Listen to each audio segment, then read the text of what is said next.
Merhaba arkadaşlar, örgü kanalıma hoş geldiniz.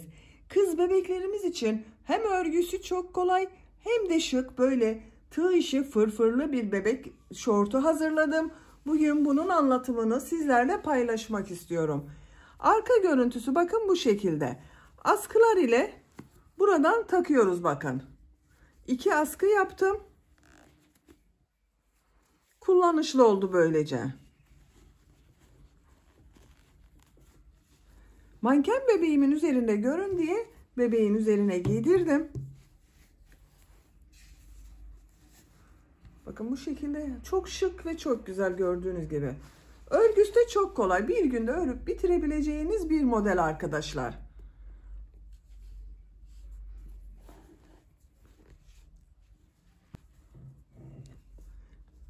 Çıkaralım artık.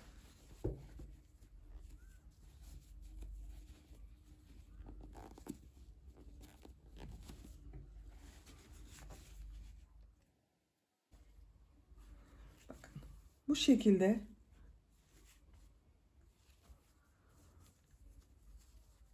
askılı yaptım bebeğin üzerinde, hem daha kullanışlı oluyor hem de daha şık oldu bakın.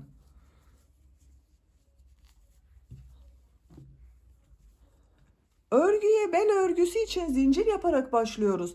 Ben bugün anlatımımı 0-3 aylık bebek ölçüsünde anlatıyorum. Ama siz isterseniz daha fazla sayıda başlayarak daha büyük bebekleriniz için, hatta büyük kız çocuklarınız için bu örgüyü yapabilirsiniz. Bu fırfır bölümlerini bakın ben bu şekilde 3 katlı yaptım. Siz isterseniz bunu 4 katlı yapabilirsiniz. Bebeğin büyüklüğüne göre, çocuğun büyüklüğüne göre bu kat sayısını arttırabilirsiniz arkadaşlar. Bunun örgüsünde iplik olarak Nako Bebe 100 markalı bir iplik var. Bunu kullandım. Premium akrilik bir iplik, %100 premium akrilik özelliği olan bir iplik.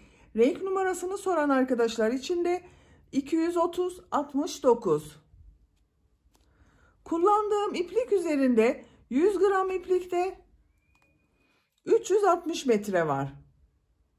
İnce dokulu bir iplik, bir yumak iplik yeterli arkadaşlar. Tığ olarak da elimin sıklığına ve ipliğin kalınlığına uygun olarak 2,5 milimetre tığ kullandım. Kullandığınız iplik üzerinde kaç numara tığ kullanmanız gerektiği tavsiye edilmektedir. Bakın bu iplik üzerinde 2,5 tavsiye ediliyor. Ben de 2,5 milimetre tığ kullandım. Siz 3-3,5 milimetre tığ kullanırsanız benimle aynı sayıda yaptığınız zaman yaptığınız örgünün ölçüsü 6-12 aylık bebek için olacaktır arkadaşlar.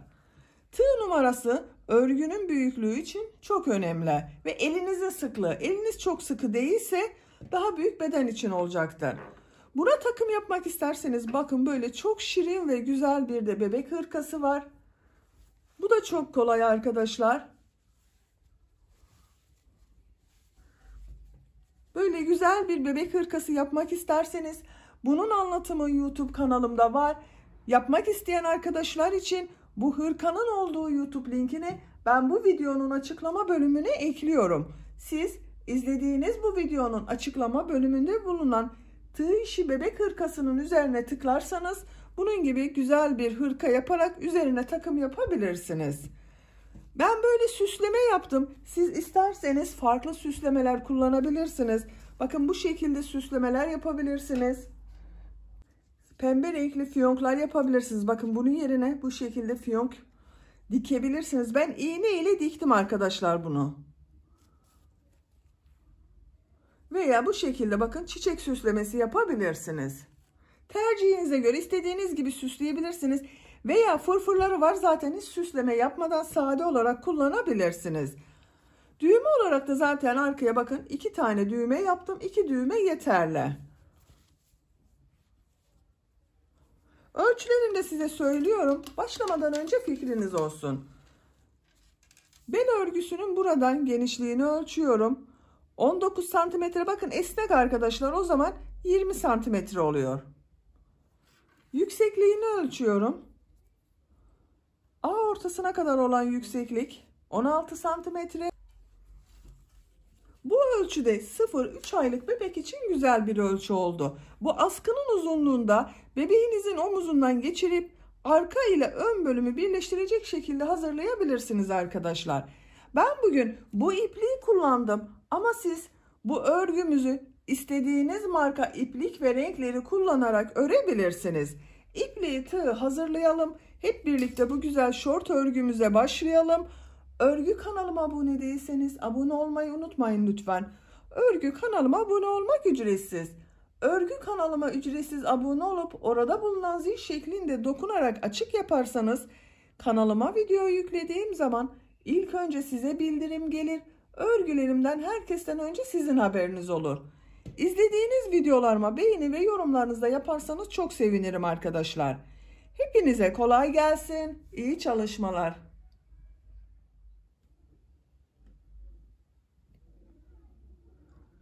Örgüye bel örgüsü için zincir yaparak başlıyorum.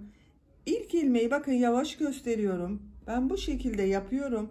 Size nasıl kolay geliyorsa ilk ilmeği öyle yapabilirsiniz. Zincirleri yapmaya başlıyorum. Çok sıkı olmayan zincirler yapalım arkadaşlar.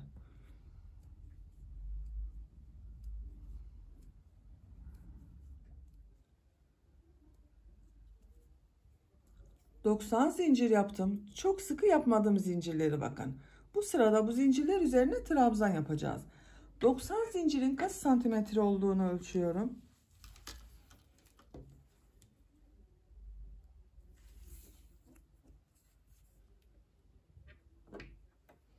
36 santimetre zincir uzunluğu var. Benim elimin sıklığına, ipliğin kalınlığına göre 36 santimetre için 90 zincir yaptım arkadaşlar. Siz kullandığınız ipliğin kalınlığına, tığ numarasına ve el sıklığına göre 36 santimetre için daha fazla zincir yapmanız da gerekebilir, daha az zincir yapmanız da gerekebilir. Ben bugün 0-3 aylık bir bebek için yapıyorum. Bakın bu ölçüde oldu. Bel örgüsüne göre yapıyoruz. Siz daha büyük bebekler için yapıyorsanız belini ölçerek yaparsanız iyi olur. Ben bugün ince bir iplik kullanıyorum. Nako Bebe 100 ipliğini kullanıyorum. Kullandığım iplik üzerinde 100 gram iplikti. 360 metre iplik var. İnce dokulu bir iplik arkadaşlar bakın. Tığ olarak da 2,5 milimetre tığ kullanıyorum. 3 zincirde dönüş için yapıyorum. 1, 2, 3. Tığ üzerine iplik alıyorum. 3 ilmek atlıyorum. 1, 2, 3. 4. ilmek içine trabzan yapıyorum. Diğer zincirler üzerine de trabzan yaparak devam ediyorum.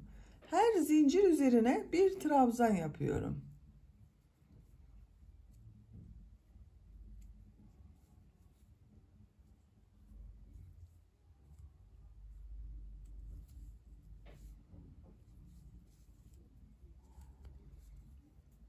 Zincirler üzerine trabzanlar yaparak sıra sonuna kadar devam edelim.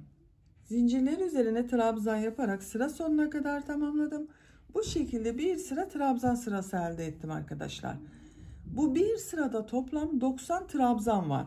Bu 3 ilmek atlayarak yaptığımda bir trabzan oluyor. Bununla birlikte 90 trabzan var. Bu 90 trabzanın tekrar ölçelim kaç santimetre olduğunu.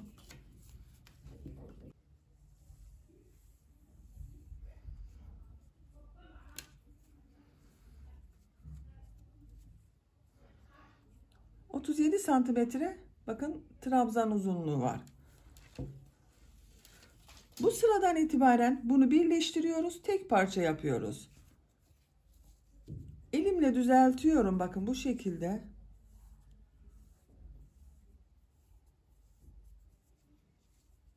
İlk yaptığım burada bir ilmek var.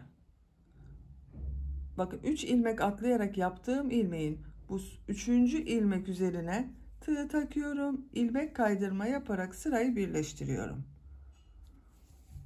Bakın yuvarlak oldu arkadaşlar. 2 zincir yapıyorum. İkinci sıradayız.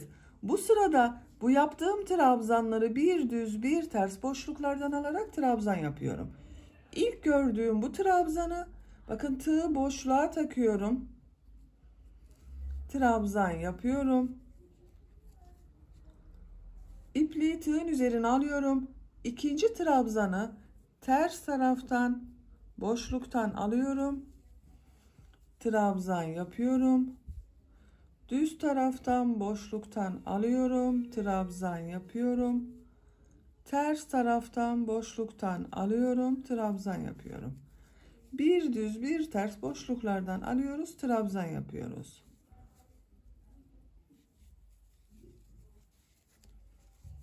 Bu şekilde bakın bir görüntü elde ediyoruz. Sıra sonuna kadar devam edelim. Trabzanları bir düz bir ters boşluktan alıp trabzan yaptım. Sıra sonuna kadar tamamladım. Son ilmek ile ilk yaptığım bu ilmeği ilmek kaydırma yaparak sırayı birleştiriyorum. Bakın bu şekilde yapıyorum. Sıra başında yaptığım bu iki zincirde ters tarafta görünen trabzan oldu. Düz taraftan boşluktan alarak trabzan ile başladım. Sıra sonunda da düz taraftan boşluktan aldım, trabzan yaptım. Bu iki zincirde ters tarafta görünen trabzan oldu. İki zincir yapıyorum. Bu sırada bu trabzanları nasıl görüyorsan o şekilde boşluktan alarak trabzan yapacağız. İlk bakın düz görüyorum. Düz taraftan boşluktan alıyorum, trabzan yapıyorum. Ters tarafta görüyorum. Ters taraftan boşluktan alıyorum, trabzan yapıyorum. Düz tarafta görüyorum. Düz taraftan boşluktan alıyorum, trabzan yapıyorum.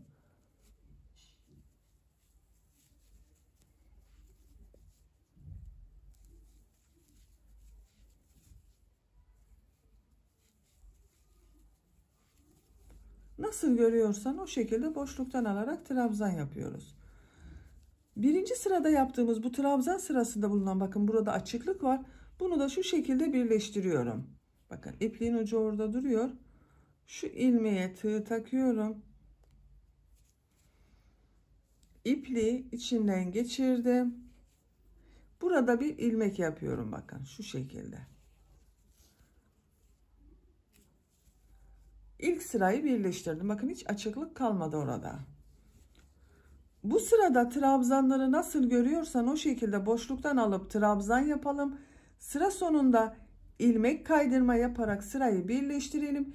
Bir sonraki sırada yine trabzanları nasıl görüyorsan o şekilde boşluktan alarak trabzan yapalım. Tercihinize göre 4 sıra 5 sıra yapabilirsiniz bunu arkadaşlar. Bel örgüsünü tamamlayalım gelelim.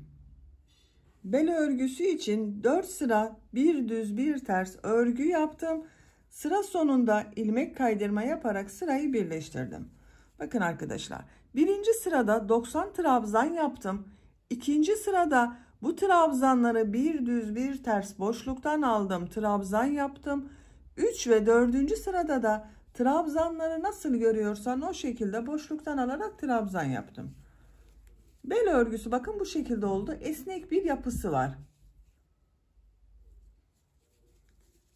Bu sıradan itibaren gövde bölümüne başlıyoruz. Gövde bölümünü yarım trabzan şeklinde yapıyorum. Bir zincir yapıyorum. Örgüyü çeviriyorum. Bakın örgünün ters tarafı. Tığın üzerine iplik alıyorum. Bu ilk ilmek üzerine yarım trabzan yapıyorum. Yarım trabzanı bilmeyen arkadaşlar için gösteriyorum. Bakın bu şekilde yapıyorum. Tığ üzerine iplik alıyorum. İlmeğe tığı takıyorum. İlmek aldım, çektim. Tığ üzerinde 3 ilmek var. İlmek alıyorum. 3'ün içinden bir defa da çekiyorum. Trabzan yapıyor gibi yapıyoruz ama 2 defa da çıkarmıyorum. Bir defa da çıkarıyorum. Yarım trabzan oluyor.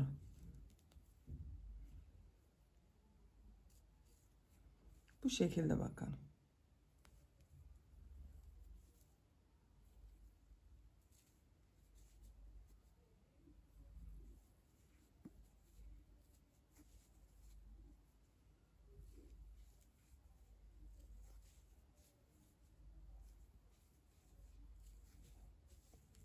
Düz tarafının görüntüsü de böyle arkadaşlar.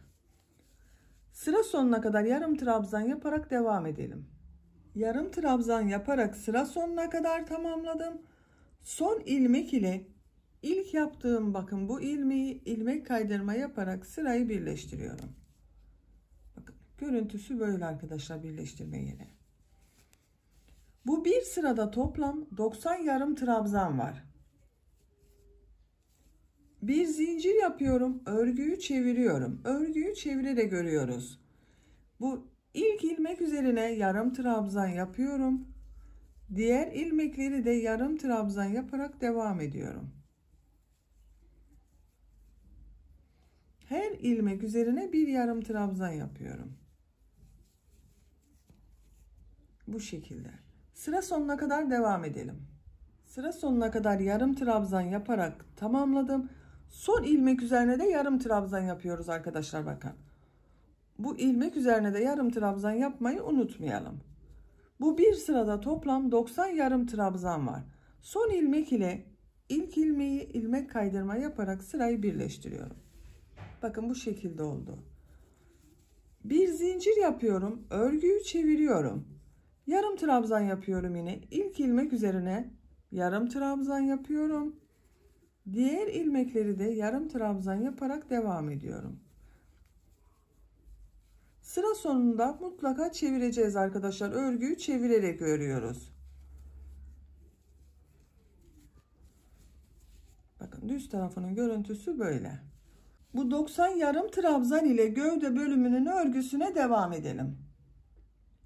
Gövde örgüsünü bel örgüsünden itibaren 12 sıra yarım trabzan olarak tamamladım. Sayıyorum. 1, 2, 3, 4, 5, 6, 7, 8, 9, 10, 11, 12. Santimetre olarak da ölçüyorum arkadaşlar.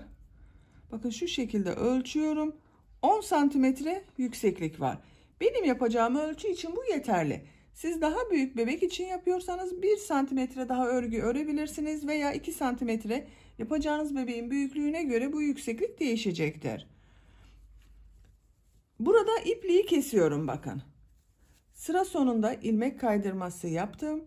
İpliği burada kesiyorum.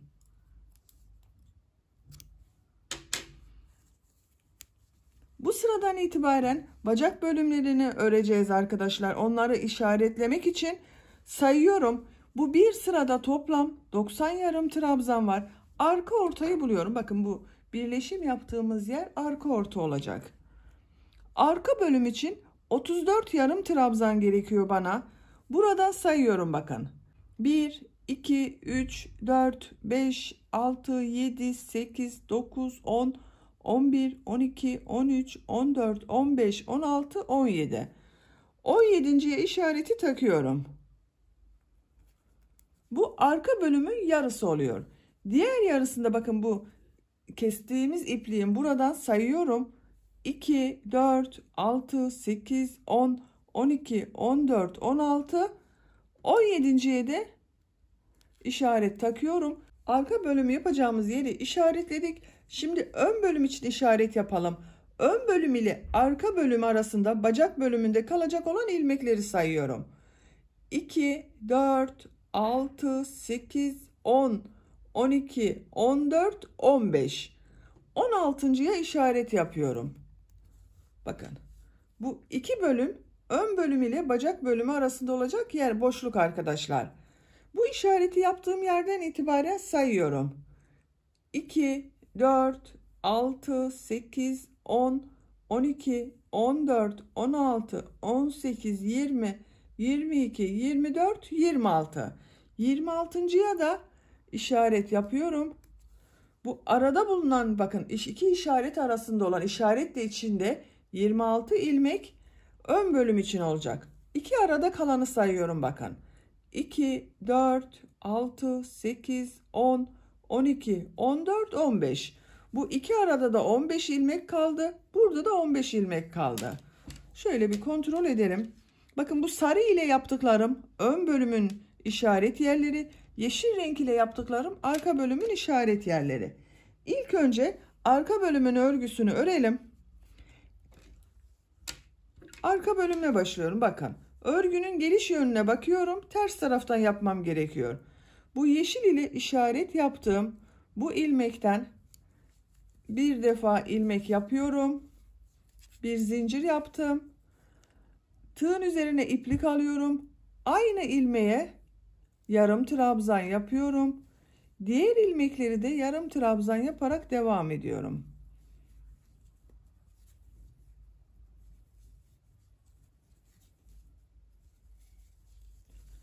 Bu işareti yaptığım, bakın yeşil renkli işaret yaptığım yere kadar yarım trabzanlar yaparak devam edelim. İşaret yaptığım yere kadar yarım trabzanları tamamladım. Bu iki işaret arasında bakın 34 yarım trabzan oldu arkadaşlar.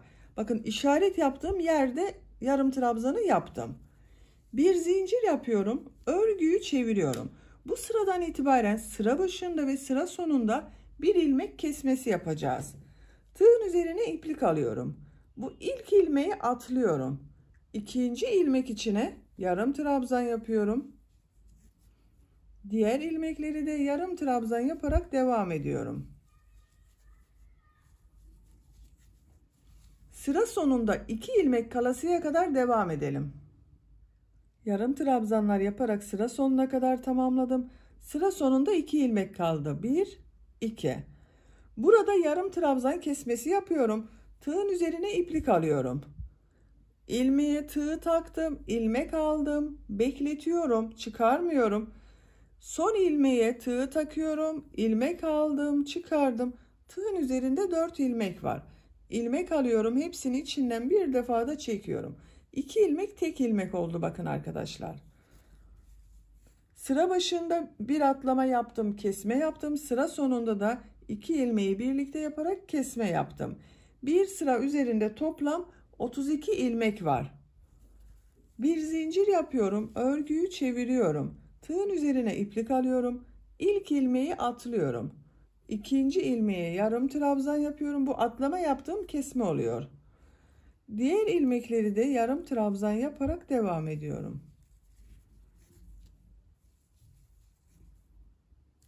Sıra sonunda bakın burada 2 ilmek kalasıya kadar devam edelim. Sıra sonuna kadar yarım trabzan yaptım. Bakın burada 2 ilmek kaldı. 1, 2. Bu 2 ilmeği tek ilmek yapıyorum. Tığın üzerine iplik alıyorum. İlmekten ilmek aldım, bekletiyorum.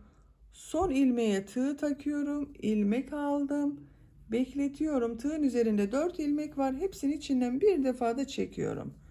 Sıra başında bir kesme yaptım. Sıra sonunda bir kesme yaptım. Bir sıra üzerinde toplam 30 ilmek var arkadaşlar. Bir zincir yapıyorum. Örgüyü çeviriyorum. İlk ilmeği atlıyorum. İkinci ilmek içine yarım trabzan yapıyorum. Yarım trabzanlar yaparak sıra sonunda 2 ilmek kalasıya kadar devam edelim. Sıra sonunda kesmeyi bir defa daha göstermek istiyorum. Sıra sonuna kadar tamamladım. Sıra sonunda 2 ilmek kaldı. 1, 2. Tığın üzerine iplik alıyorum.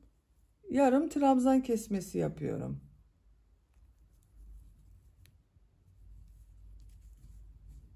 Bu bir sırada toplam 28 ilmek var arkadaşlar. Bir zincir yapıyorum, örgüyü çeviriyorum. Birinci ilmeği atlıyorum, ikinci ilmeğe yarım trabzan yapıyorum. Diğer ilmeklerde yarım trabzan yaparak devam ediyorum. Sıra başında ve sıra sonunda birer ilmek kesmesi yapıyoruz her sırada. Örgü bu şekilde devam edecek arkadaşlar. Sıra başında ve sıra sonunda bir ilmek kesmesi yaparak örgüye devam edelim. 14 ilmek kalasıya kadar sıra başında ve sıra sonunda birer ilmek kesmesi yaptım. Sayıyorum bakın. 2, 4, 6, 8, 10, 12, 14. 14 ilmek var bir sırada. Bir sırada düz yapıyorum. Kesme yapmadan. Bir zincir yapıyorum. Örgüyü çeviriyorum. Atlama yapmıyorum. İlk ilmek üzerine yarım trabzan yapıyorum. 1, 2, 3, 4, 5, 6, 7, 8, 9, 10, 11, 12, 13, 14. Bakın sıra başında sıra sonunda kesme yapmadım. 14 ilmek ile tamamladım. İpliği kesiyorum.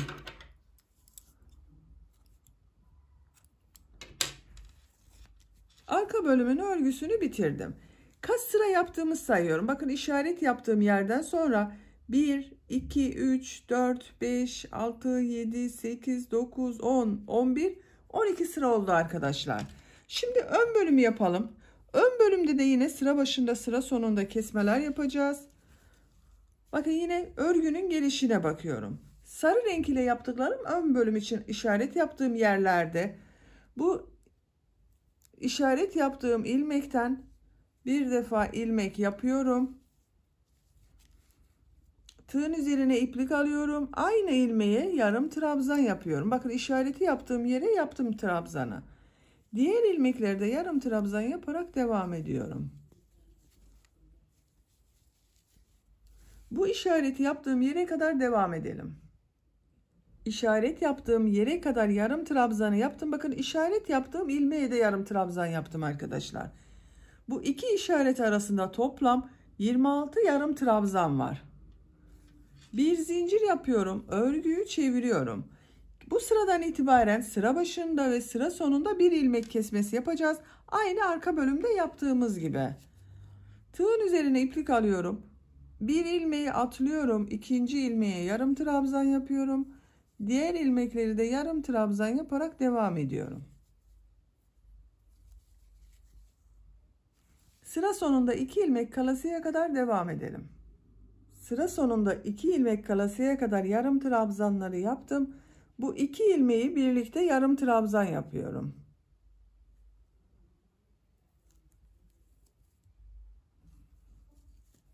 Bakın 2 ilmeği tek ilmek yaptık. Bu bir sırada toplam 24 yarım trabzan var arkadaşlar. Sıra başında ve sıra sonunda bir kesme yaptım. Bir zincir yapıyorum, örgüyü çeviriyorum. Tığın üzerine iplik alıyorum. Bir ilmeği atlıyorum. İkinci ilmeğe yarım trabzan yapıyorum. Diğer ilmekleri de yarım trabzan yaparak devam ediyorum. Sıra sonuna kadar devam edelim. Sıra sonunda 2 ilmeği birlikte yapalım. Bir zincir yapıp örgüyü çevirelim. Bu şekilde ön bölümün örgüsünü de arka bölümde yaptığımız gibi sıra başında ve sıra sonunda bir ilmek kesmesi yaparak 14 ilmek kalasıya kadar devam edelim. Bakın burada 14 ilmek kaldı. Ön bölümde de 14 ilmek kalacak arkadaşlar. Ön bölümde 14 ilmek kalasıya kadar sıra başında ve sıra sonunda kesmeler yaptım. Görüntü olarak böyle oldu arkadaşlar. Bakın. Bu son sırada 14 ilmek var. Sayıyorum. 1, 2, 3, 4, 5, 6, 7, 8, 9, 10, 11, 12, 13, 14. Arka bölümde de 14 ilmek kaldı. Ön bölümde de 14 ilmek kaldı. Arka bölümü bakın burayı 12 sıra yaptım. Ön bölümü de 12 sıra yapmam gerekiyor. Kaç sıra yaptığımı sayıyorum. 1, 2, 3, 4, 5, 6, 7 sıra. 12'ye tamamlamak için 5 sıra bu 14 ilmek ile yarım trabzanlara devam ediyorum. Bir zincir yapıyorum. Örgüyü çeviriyorum. Kesme yapmadan bakın atlama yapmıyorum. İlk ilmeğe yarım trabzan yapıyorum. Diğer ilmekleri de yarım trabzan yaparak devam ediyorum.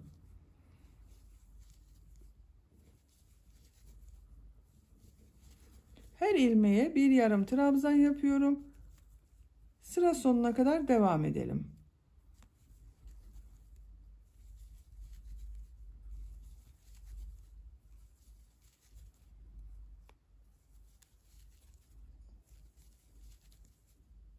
Bakın sıra sonunda da kesme yapmıyorum. Her ilmeğe bir yarım trabzan yaptım. Bu sırada yine 14 yarım trabzan var. Bu yükseklik 12 sıra olasıya kadar 4 sıra daha 14 trabzan ile örgüye devam edelim. Ön bölümün örgüsünü bu 14 ilmek ile bakın 5 sıra olarak tamamladım. Başlangıçtan itibaren kaç sıra olduğunu sayıyorum. 1, 2, 3, 4, 5, 6, 7, 8, 9, 10, 11, 12 sıra var. Arka bölümü de 12 sıra yaptım. Ön bölümde 12 sıra oldu. Bakın şu şekilde arkadaşlar. Görüntüsü böyle. Şimdi bu ön bölüm ile arka bölümü birleştireceğiz. İlmek kaydırması yaparak birleştiriyorum. Şu şekilde tutuyorum. Bakın. Arka bölümün bu ilk ilmeğin üzerine tığı takıyorum.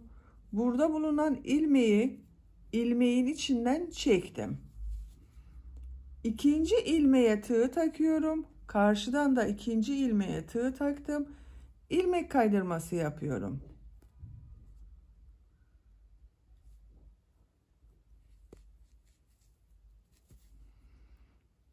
Bakın karşılıklı ilmek kaydırması yapıyorum. İlmeğe tığ takıyorum. Karşıdan da ilmeğe tığ taktım. İlmek aldım, çektim. Tığın üzerinde bulunan ilmekten de çekiyorum.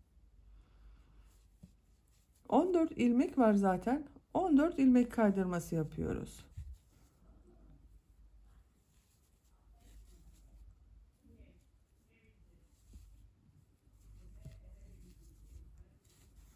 İlmeklerin karşılıklı birbirine denk gelmesi gerekiyor arkadaşlar. Atlama yapmayalım.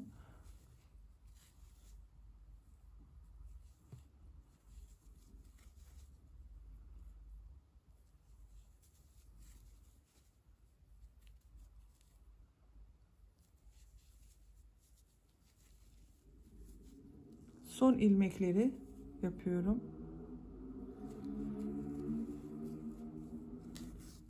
Bakın. Birleştirme yaptığımız yerin görüntüsü böyle. Orta bölümün görüntüsü böyle arkadaşlar. Şimdi bacak örgülerini yapalım. Bu bacak örgülerinin çevresinden bir sıra sık iğne yapıyorum. Bakın ipliği kesmedim. Burada bekletiyorum. Örgünün düz tarafındayım. Bir zincir yapıyorum. Sık iğne yapıyorum. Gördüğüm ilmekler üzerine sık iğne yapıyorum. Her sırada bakın bir ilmek var arkadaşlar.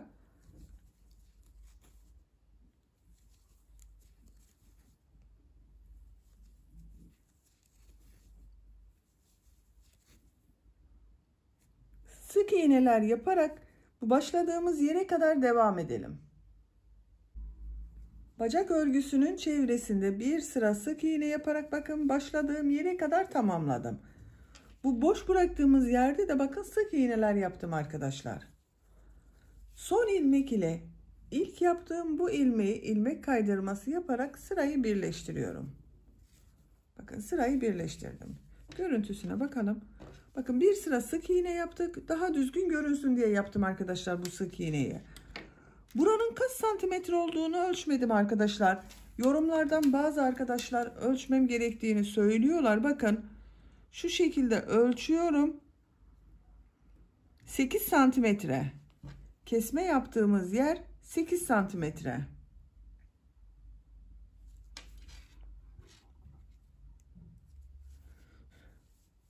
Bu sırada bu sık iğneler üzerine trabzan yapacağız. 2 zincir yapıyorum. İlk ilmek üzerine trabzan yapıyorum. Diğer ilmekleri de trabzan yaparak devam ediyorum. Her ilmeğe bir trabzan yapıyorum. 2 defada çıkarıyorum bakın arkadaşlar.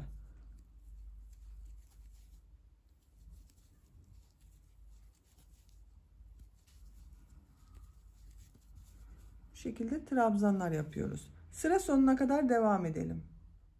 Trabzan sırası yaparak sıra sonuna kadar tamamladım. Son ilmek ile ilk ilmeği ilmek kaydırması yaparak sırayı birleştiriyorum bakın. Bakın trabzan sırasını yaptığımız zaman görüntüsü böyle oldu.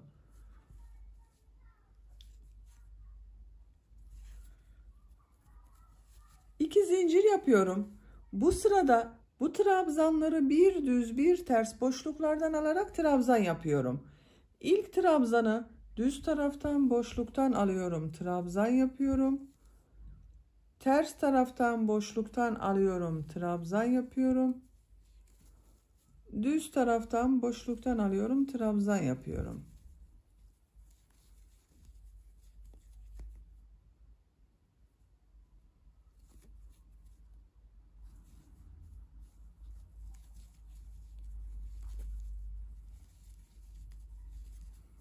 Bu şekilde. Bu bel örgüsünde yaptığımız gibi yapıyoruz arkadaşlar. Bir düz bir ters boşluklardan alıp trabzan yaparak sıra sonuna kadar devam edelim. Bu sırada trabzanları bir düz bir ters boşluktan aldım, trabzan yaptım, sıra sonuna kadar tamamladım. Son trabzanda bakın düz taraftan boşluktan alıp trabzan yaptım. Bu ilmek ile ilk yaptığım ilmeği ilmek kaydırma yaparak sırayı birleştiriyorum. Sıra başında yaptığım bu iki zincirde ters tarafta görünen trabzan oldu bakın. Bacak örgüsünün görüntüsüne bakalım. Bakın bu şekilde arkadaşlar. 2 zincir yapıyorum. Bu sırada bu yaptığım trabzanları nasıl görüyorsam o şekilde boşluktan alarak trabzan yapıyorum. Düz tarafta görüyorum. Düz taraftan boşluktan alıyorum. Trabzan yapıyorum. Ters tarafta görüyorum. Ters taraftan boşluktan alıp trabzan yapıyorum. Bir düz bir ters boşluklardan alarak trabzan yapıyoruz.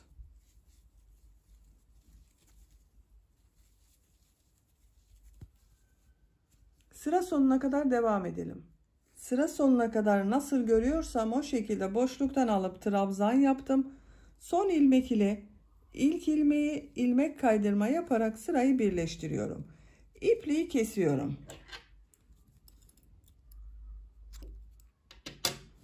Bir bacak örgüsünü bakın böylece tamamlamış olduk arkadaşlar. Şöyle ön bölümden bakalım. Bu şekilde bir sıra sık iğne yaptım. Sık iğnenin üzerine bir sıra trabzan yaptım. İkinci sırada trabzanları bir düz bir ters boşluktan alıp trabzan yaptım. Bir sırada nasıl görüyorsam o şekilde boşluktan alarak trabzan yaptım. Bir bacak örgüsünü tamamladık. Şimdi diğer bacak örgüsünü yapalım. Bu bacak örgüsünün aynısını yapıyoruz. Bu ilmek kaydırması yaparak birleştirdiğimiz yerden başlıyorum. Bir zincir yapıyorum. Sık iğne yapıyorum. Bir sıra sık iğne yapıyorum. Bakın her trabzana bir sık iğne yapıyorum arkadaşlar. Bir sıra sık iğne yapalım. Üzerine trabzan yapalım. Bir düz bir ters örgüler yapalım. Bu bacak örgüsünün aynısı olacak. Bu bacak örgüsünde ilk sırada kaç sık iğne başladıysanız bunda da aynı sayıda yapmanız gerekiyor arkadaşlar. Yoksa bacak örgüsünün birisi dar birisi geniş olur. Güzel bir görüntü olmaz. Bu bacak örgüsünün aynısını bu bacak örgüsünde de yapalım gelelim. Diğer bacak örgüsünde bu bacak örgüsüyle aynı sayıda yaptım. Bakın görüntü olarak böyle oldu arkadaşlar. Bacak bölümü çok güzel oldu. Bakın esnek bir yapısı var. Bebeğin bacağını rahatsız etmeyecektir. Külot bölümünü bitirdik. Şimdi fırfır bölümünü yapmak istiyorum. Fırfır bölümüne bu arka bölümden başlıyorum. Bakın birleştirme yaptığımız sıra vardı. Buralardan başlıyorum. İlmekleri de bu yarım trabzanları yaparken burada oluşan bakın bir ilmekler var. Tek katlı ilmekler var. Bunlara trabzanlar yapacağız. Orta noktadan bakın birleştirme yaptığım bu ilmekten ipliği bir defa bağlıyorum.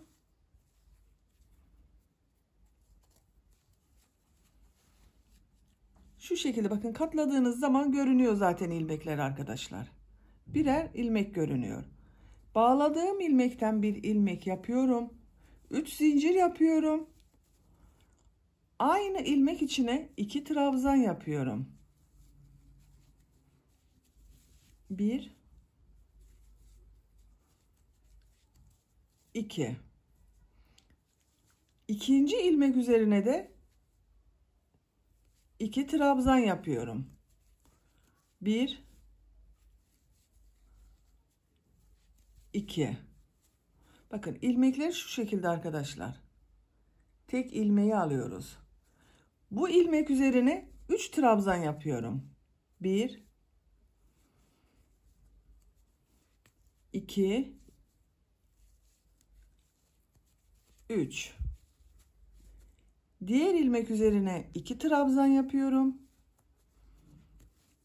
1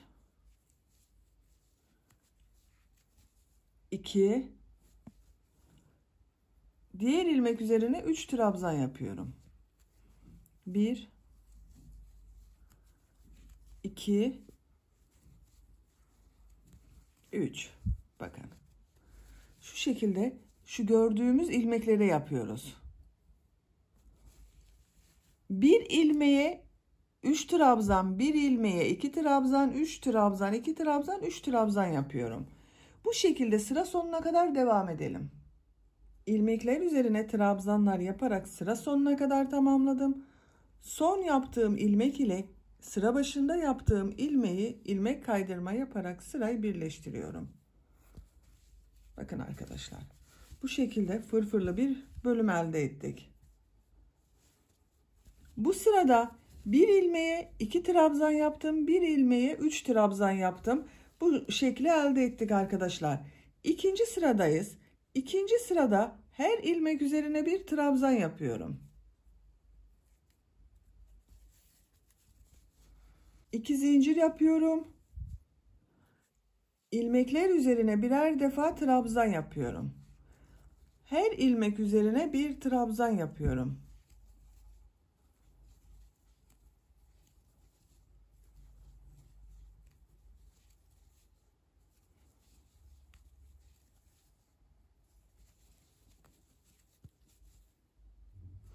Sıra sonuna kadar devam edelim. Trabzan sırası yaparak sıra sonuna kadar tamamladım. Son ilmek ile ilk ilmeği ilmek kaydırması yaparak bakın birleştiriyorum. İpliği kesiyorum.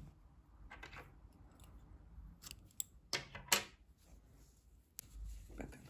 Fırfır katının birisini bitirdik. Görüntü olarak böyle oldu. Siz isterseniz böyle de kullanabilirsiniz ama ben bugün kat kat yapmak istiyorum. İkinci katı nereden yapacağıma bakıyorum arkadaşlar. Bakın 1, 2, 3 sıra atlıyorum. Dördüncü sıraya bakın buraya. İkinci katı yapıyorum. Yerlerini işaretleyelim isterseniz.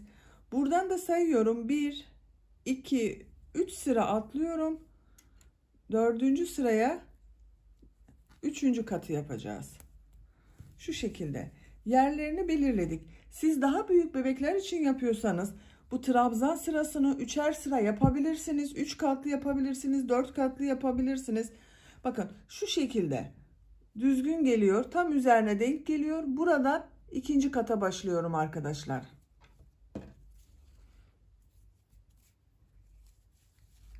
İşaret yaptığım bu ilmeğin bu sıradan ipliği bağlıyorum.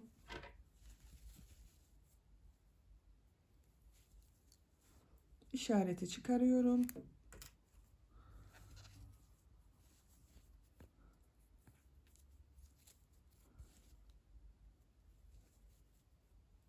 Bir ilmek yaptım. 3 zincir yapıyorum. Aynı ilmeğe 2 trabzan yapıyorum. İkinci ilmek üzerine 2 trabzan yapıyorum. 1, 2, diğer ilmek üzerine 3 trabzan yapıyorum. Bir ilmeğe 2 trabzan yapıyorum. Bir ilmeğe 3 trabzan yapıyorum. Bu ilmek üzerine de 2 trabzan yapıyorum. Bu şekilde. Sıra sonuna kadar yapalım. İlmek kaydırması yapalım. Birleştirelim. İkinci sırada da her ilmek üzerine bir trabzan yapalım. Bunun aynısı olacak arkadaşlar. Bu gövde bölümünde istediğiniz kadar kat sırası yapabilirsiniz. Bakın benim birisini de buraya yapıyorum. Siz de kendinize göre ayarlama yaparak bu kat örgülerini bitirelim gelelim. 3 katlı fırfır olarak ben çalıştım arkadaşlar. Bakın bu şekilde aynı mesafeyi bıraktım bakın. 2 fırfır bölümü arasında aynı sayıda sıra bıraktım. Bakın çok şirin ve çok güzel oldu. Gördüğünüz gibi. Bu şekilde kullanıma hazır ama ben buna askı yapmak istiyorum. Şu şekilde orta noktayı buluyorum askıların yerini işaretlemek için. Bakın arka orta burasıydı, birleştirme yaptığımız yer. Şu şekilde katlıyorum. Şuraya bir işaret takıyorum. Ön ortası burası arkadaşlar. Askı için nereden başlayacağımı sayıyorum. Bakın bu kabarık görünen örgüleri sayıyorum bunlara. 1, 2, 3, 4, 5.'ye işaret yapıyorum. Buradan da sayıyorum. 1, 2, 3, 4, 5.'ye işaret yapıyorum. Buralardan askılar olacak arkadaşlar. Bu arası boş kalacak. Ön bölümden yapıyorum askıları. Arka bölümde birleştireceğiz. Bu işaret yaptığım yerden ipliği bir defa bağlıyorum. Bakın şu şekilde bir ilmek yapıyorum. 3 zincir yapıyorum. Bu 7 trabzanı nasıl görüyorsak öyle yapacağız. Bakın bu da bir trabzan arkadaşlar. 3 zincir yaptım. Ters tarafta görüyorum. Ters taraftan boşluktan alıyorum. Trabzan yapıyorum. Düz tarafta görüyorum. Düz taraftan boşluktan alıyorum. Trabzan yapıyorum.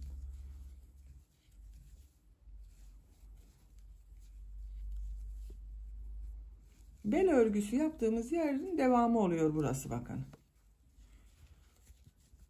Böyle bak. 1, 2, 3, 4, 5, 6, 7. Bu 3 zincir yaptığımızda bir trabzan. 3 zincir yapıyorum. Örgüyü çeviriyorum. Trabzanları nasıl görüyorsam o şekilde boşluktan alarak trabzan yapıyorum.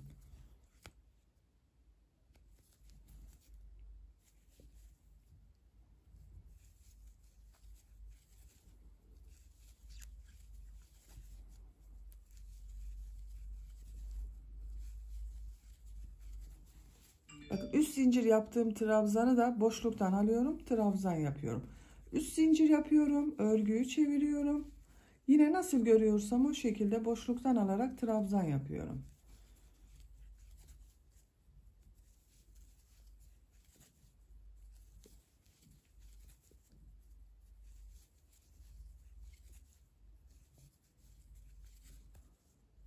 Bakın. Görüntüsü böyle oluyor askının.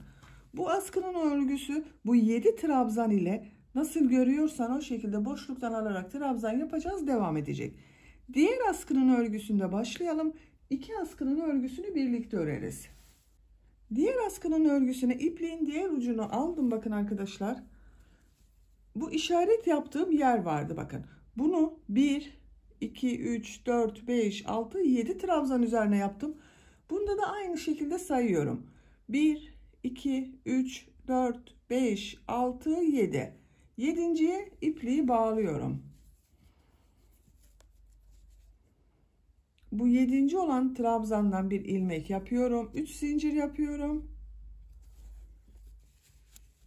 Trabzanları nasıl görüyorsam o şekilde boşluktan alıyorum. Trabzan yapıyorum. Düz gördüklerimi düz taraftan boşluktan alıyorum. Ters tarafta gördüklerimi ters taraftan boşluktan alıyorum. Bakın bu işaret yaptığımı düz taraftan boşluktan alıyorum. Trabzan yapıyorum. Bakın sıra başında ve sıra sonunda olanları düz taraftan alıyoruz arkadaşlar. 3 zincir yapıyorum. Örgüyü çeviriyorum. Trabzanları nasıl görüyorsam o şekilde boşluktan alıyorum. Trabzan yapıyorum.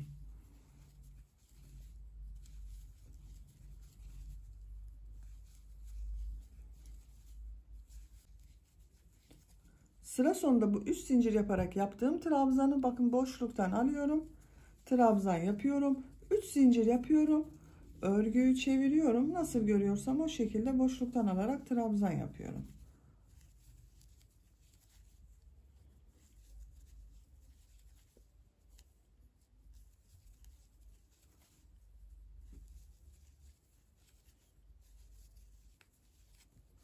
Bu şekilde. Her iki askının örgüsü bu şekilde devam edecek arkadaşlar. Bu arka ortada birleştireceğiz. Bebeğin omuzlarından geçireceğiz. Arka ortada birleştireceğiz. İki askının örgüsünü bu 7 trabzan ile bir düz bir ters boşluklardan alıp trabzan yaparak devam edelim. Askının örgüsünü ben birisini tamamladım. Bakın ucuna da bu şekilde düğme iliği yaptım arkadaşlar. Diğer askının örgüsünü de düğme iliği yapacağım yere kadar ördüm.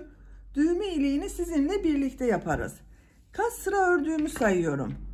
2, 4, 6, 8, 10, 12, 14, 16, 18, 20, 22, 24, 26, 28, 30, 32, 34, 36, 38, 40, 42, 44, 45 sıra oldu.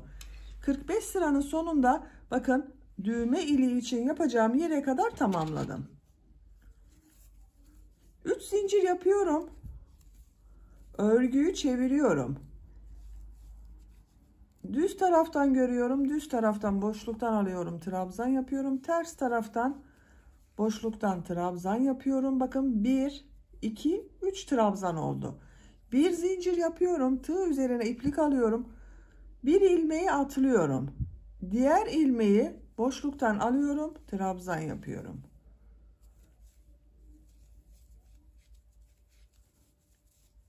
Bakın sıra sonunda da 3 taneyi gördüğüm gibi boşluktan alarak trabzan yaptım. 3 zincir yapıyorum. Örgüyü çeviriyorum. Nasıl görüyorsam o şekilde boşluktan alıyorum. Trabzan yapıyorum. Bu bir zincir yaptığım bakın düğme iliğinin üzerine bir trabzan yapıyorum. Diğerlerini nasıl görüyorsam o şekilde boşluktan alıyorum. Trabzan yapıyorum.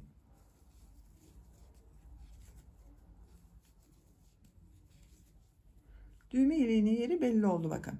3 zincir yapıyorum. Örgüyü çeviriyorum.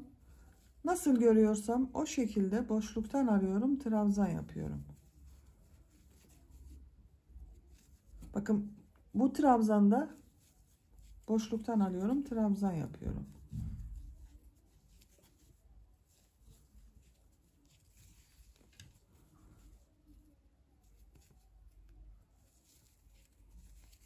Düğme iliğinden sonra 2 sıra yaptım. İpliği kesiyorum.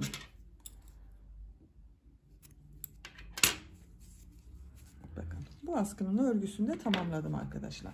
2 askı aynı uzunlukta oldu. Bu askıları bakın arka bölüme 2 tane düğme diktim. Bu arka ortadan sonra bakın eşit aralıklarla 2 düğme diktim. Şu şekilde bebeğe giydirdikten sonra omuzundan geçirerek takıyoruz.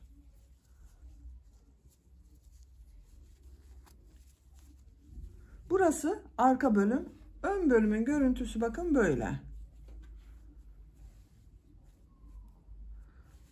Böylece bitirmiş olduk. Bakın çok şık ve çok güzel oldu. Çok da pratik. Bitmiş olarak ölçülerini söylüyorum size. Bel örgüsünün buradan genişliğini ölçüyorum. 19 santimetre. Yüksekliğini ölçüyorum. 11 santimetre. Orta yüksekliğini ölçüyorum. 16 santimetre. A ortasını ölçüyorum. 10 santimetre. Askılarını da ölçelim arkadaşlar. Sayı verdim ama ölçümü söylemedim.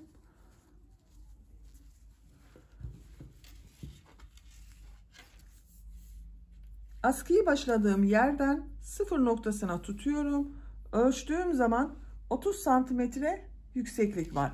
Bu askı uzunluğu sizin yapacak olduğunuz bebeğin büyüklüğüne göre değişecektir. Bebeğin omuzlarından geçirin. Burayla birleşecek bakın. Esnek zaten arkadaşlar bakın. Örgü çok esnek. Daha ileriki aylarda da kullanılabilir.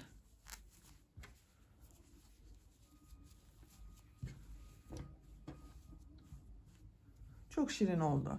Böylece bir örgü anlatımının da sonuna gelmiş oldum. Beni dinlediğiniz ve izlediğiniz için hepinize çok teşekkür ederim. Örgü kanalıma abone değilseniz abone olmayı unutmayın lütfen. Örgü kanalıma abone olmak ücretsiz. Örgü kanalıma ücretsiz abone olup orada bulunan zil şeklinde dokunarak açık yaparsanız kanalıma video yüklediğim zaman ilk önce size bildirim gelecek. Örgülerimden herkesten önce sizin haberiniz olacaktır. İzlediğiniz videolarıma beğeni ve yorumlarınızı da yaparsanız çok sevinirim arkadaşlar. Sizlerle yeni örgülerde görüşmek dileğiyle. Hoşça kalın, sevgiyle kalın.